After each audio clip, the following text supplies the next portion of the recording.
안녕하세요. 닥터 부자 아빠입니다. 네, 오늘의 주제 말씀드리겠습니다. 이 금리 인상이 집 가격에 영향을 줄지에 대해서 좀 말씀을 드려보겠고요. 이제 구독자 사연을 토대로 빠르게 내 자산을 두 배로 불릴 수 있는 지역이 어디가 있는지 같이 한번 살펴보는 시간을 가져보겠습니다. 네.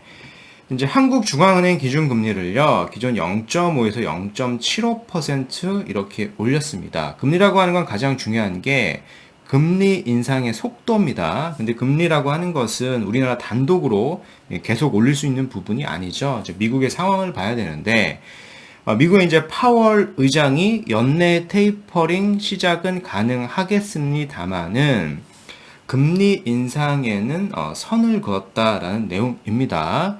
즉 이제 테이퍼링 시작이 기준금리 인상의 신호탄이 되는 것은 아니라며 금리 인상에 대해서는 다소 신중한 태도를 보였다라고 합니다.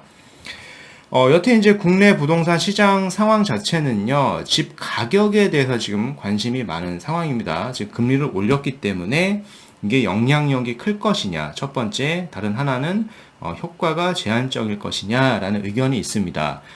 즉 이제 거래량이 줄고 가격 상승 속도가 둔화될 것, 하락을 할 것이냐라는 의견이 있는 반면에 아직 이자 부담 자체가 크지 않기 때문에 영향이 제한적이라서 계속 상승이 될 것이다라는 내용이 있는데요.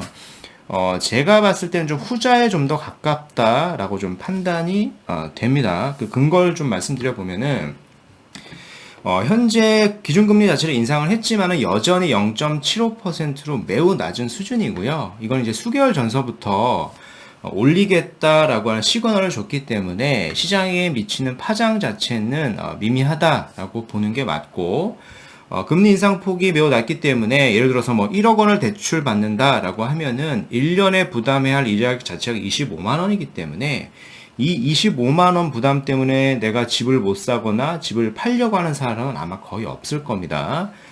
게다가 대출 수요 자체는 정부가 예전부터 계속 줄였죠. LTV 규제를 했고 최근에는 또 신용대출까지 좀 규제를 하고 있기 때문에, 즉 이미 대출 규제를 많이 하고 있는 상황에서는 기준금리 인상의 효과가 매우 제한적이다라고 보는 게 맞다라고 생각을 합니다. 한편 또 가장 중요한 게 이 공급 부족에 대한 문제인데요. 이 공급 부족을 해결할 수 있는 방안이 당장은 없기 때문에 주택 가격을 잡기는 쉽지 않을 거라고 좀 생각이 되고, 또 게다가 과거의 이 금리 인상 시기에서도요, 금리가 올랐어도 오히려 부동산 자체가 가격이 올랐던 그런 시절이 있었습니다. 지금 이제 2005년 9월에 연 3.2%, 3.25% 수준이었던 기준금리 자체를 2008년도 9월에는 5.25%까지 상승을 했습니다. 즉 3년 동안에 2%포인트나 올랐지만은 당시 집 가격 자체는 상승을 했습니다. 2005년도에는 3.78%나 올랐고요. 2008년도에는 5% 이상 상승을 했기 때문에 금리가 오른다 그래서 집가격이 하락하는 것은 아니다라고 좀 생각을 하실 수가 있겠습니다. 네. 이제 한편 이제 경기 동두천 일대를 조정 대상 지역으로 좀 묶었고요. 창원 일부는 투기과열 지구를 해제를 했습니다. 지금 이제 경기도 동두천시 일부 지역이 조정 대상 지역이 새롭게 지정이 됐고요. 이제 경남 창원시 의창구 해당 일대는요, 투기과열지구에서 좀 빠지게 됐습니다. 특히 이제 동두천 같은 경우에는 이미 시장에서 시그널이 있었습니다. 이런 기사가 있었죠. 이제 18일자 기사인데, 집값 부담에 외곽으로 동두천 아파트값 올해 35%나 올랐다라고 하는 그런 기사였습니다. 제가 지난 영상에서 한번 다뤘었고요. 즉 올해 경기도 3.3제곱미터 아파트 평균 매매 가격 상승률 상위 10곳을 보면은 요 동두천시가 가장 높았었습니다. 변동률 자체가 가장 높았죠. 6개월 사이에요. 특히 요런 지역이 있었습니다. 송내 주공 5단지 같은 경우에는 전용 면적 84가 지금 1월 달에는요, 1억 9천만 원이었던 게 7월 달에는 이제 3억 2천만 원으로 한 6개월 사이에 거의 한 70% 가까이 상승을 했었습니다.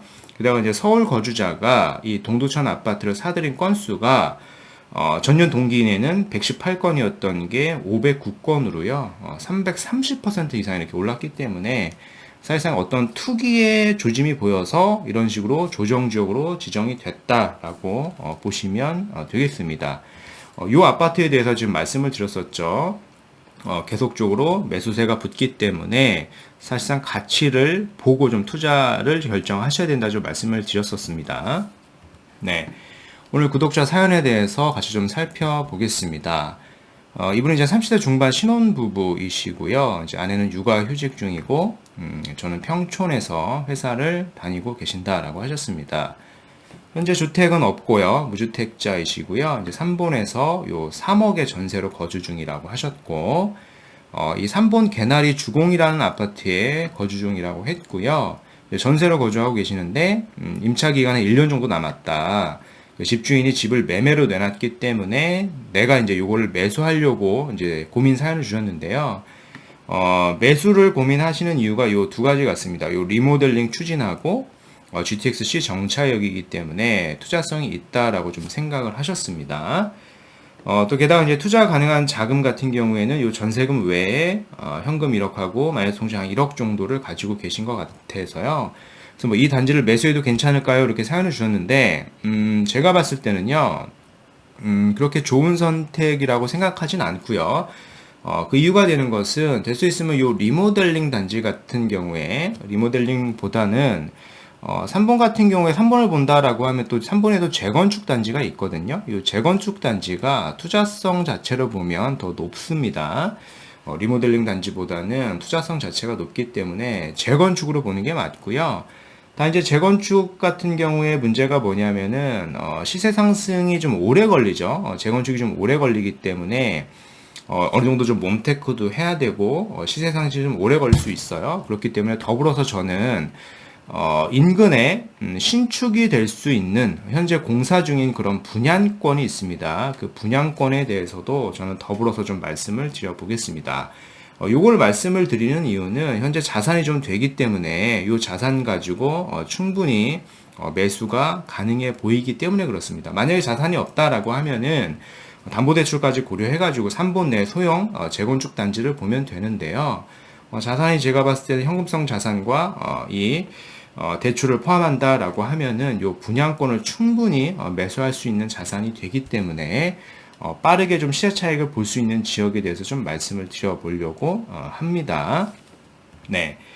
일단 최근에 보면은 오산하고 군포, 안양, 동안이 시세가 좀 많이 오르고 있습니다. 집 가격이 1%대 급등을 했고요. 이렇게 많이 오르고 있죠.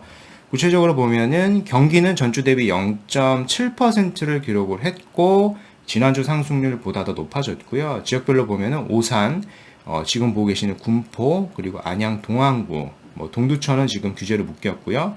이천하고 안성 순서대로 이렇게 높게 상승을 했습니다.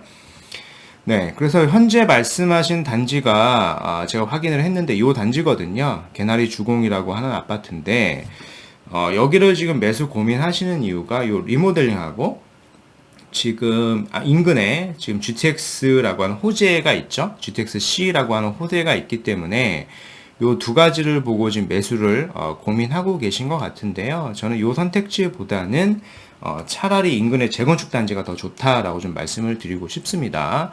물론 3번 일대를 보면은 리모델링 호재가 있어가지고 시세가 좀 오르는 단지들이 여러 단지들이 있어요. 말씀하신 요 단지도 보면은 최근에 조합 인가가 된 걸로 제가 확인을 했고요. 재건축 같은 경우에는 물론 이런 안전진단이라고 하는 큰 허들이 있고 최근에 이제 정부에서 또 규제를 많이 하기 때문에 이 안전진단 통과가 굉장히 어려워가지고 최근에 좀 리모델링을 추진하는 그런 단지들이 많이 있는데 가장 중요한 것은 이 본질을 보셔야 돼요. 재건축을 사실상 규제로 강화해놨다라고 하는 것은요. 재건축의 가치가 그만큼 높기 때문에 그렇습니다. 즉 재건축이 쉽게 돼버리면은 주택이 빠르게 가격이 좀 상승이 될 여지가 있기 때문에 요거를 규제했다라고 보시는 게 맞고요. 게다가 이제 리모델링을 추진하는 이유 자체가요, 용적률 자체가 높아가지고 수익성이 낮기 때문에 리모델링을 추진하는 거거든요. 그래서 자체적으로 보면은 될 수 있으면은 요 재건축으로 투자를 하시는 게 리모델링보다는 수익성이 더 높다라고 보시는 게 맞습니다. 굳이 뭐 비율로 비교한다라고 보면은 재건축이 한 100이라고 봤을 때 리모델링은 한 80에서 많이 줘야 한 90% 정도 시세로 형성이 될 겁니다. 이 두 단지가 동일한 지역 내에 있다라고 하면은 그만큼 재건축의 시세가 더 높을 수밖에 없어요. 현재 있는 이 단지 자체를 부셔가지고 새로 짓는 그런 재건축이 아무래도 더 유리하겠죠. 리모델링 같은 경우에는 뭐 수직을 중축을 한다거나 뭐 수평을 중축한다라고 하더라도 이 골조 자체는 계속 유지를 해야 되기 때문에 구조적인 제약이 굉장히 많습니다. 네. 그래서 될 수 있으면은 뭐 3번 주공이나 인근의 뭐 수리산역 일대에 재건축이 가능한 단지가 있으니까 뭐 이런 단지를 보셔도 좋은데 제가 봤을 때는 현금을 지금 전세금을 여기에서 3억을 좀 갖고 계시고요.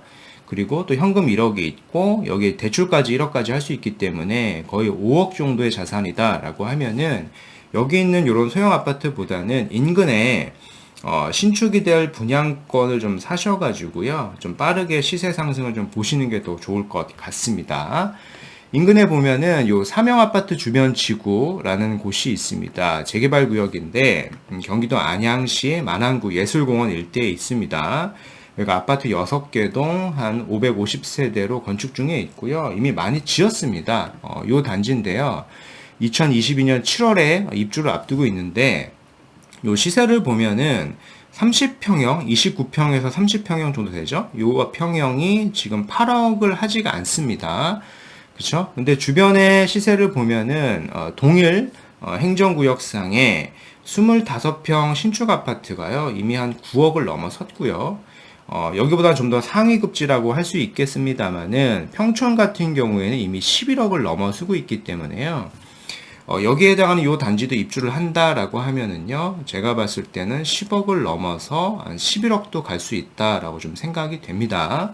그래서 현재 자산이 지금 한 4억에서 한 5억 정도 있는데, 이걸 좀 빠르게 좀 투자를 하셔가지고요, 2년 내에, 3년 내에 내 자산을 좀 한 10억까지 좀 만들 수 있는 선택을 좀 하시고요.